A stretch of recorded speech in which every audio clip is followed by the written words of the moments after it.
So in this movie, I caught this on the new Fimi X8 Mini that came in. This is shot in 2.7K 60 frames per second HDR is what they've listed it as. A lot of selections in the menus for it. It was a fun video to shoot. Or this was actually on my second flight. I had to change batteries.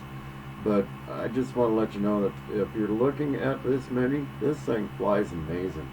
No obstacle avoidance, but you know, if you use common sense and watch your obstacles like you should be in your screens, it's got a wide enough aspect, plus a good detail to where you can actually use your preview that you have.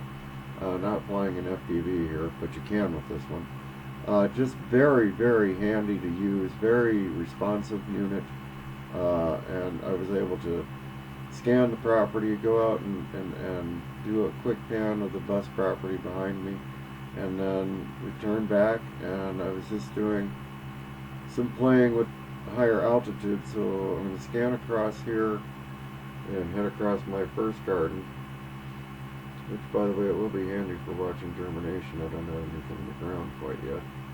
And then I went to about 30 meters and was just doing some filming of the neighborhood kids riding back and forth.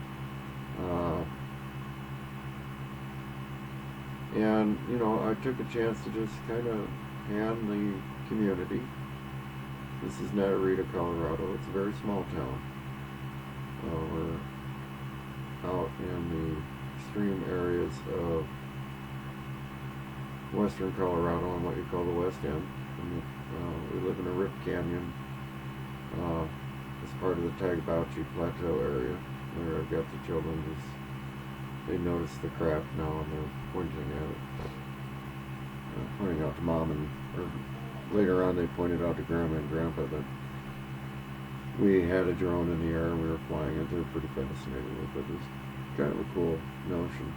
I really enjoyed using this. Got some great video of the park.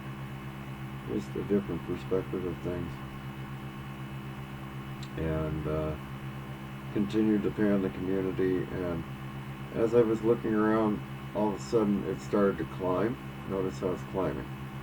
Well, it had to go to 30 meters because, like it or not, and now we're drifting and panning back. I was like, where is this thing going? Well, it went into auto return home, and now I can spin around and pan the community, but I can't change the copter's direction because when it hits 30%, it, of course, returns back to its landing pad. And I was noting in here that the first time I saw this, and even to watch the craft, this is a very choppy, windy day. You can't really see it. The trees are kind of shaking, but as I landed it this time, I just let the craft do its job and continued to record. I was watching my recording, and the craft continues to just lower itself, and it does a fantastic job with this. Now in a couple feet, it's just going to drop right on. I'm just going to point out right now, this thing really nailed the accurate position. What a wonderful craft to fly. Just a blast. And boom.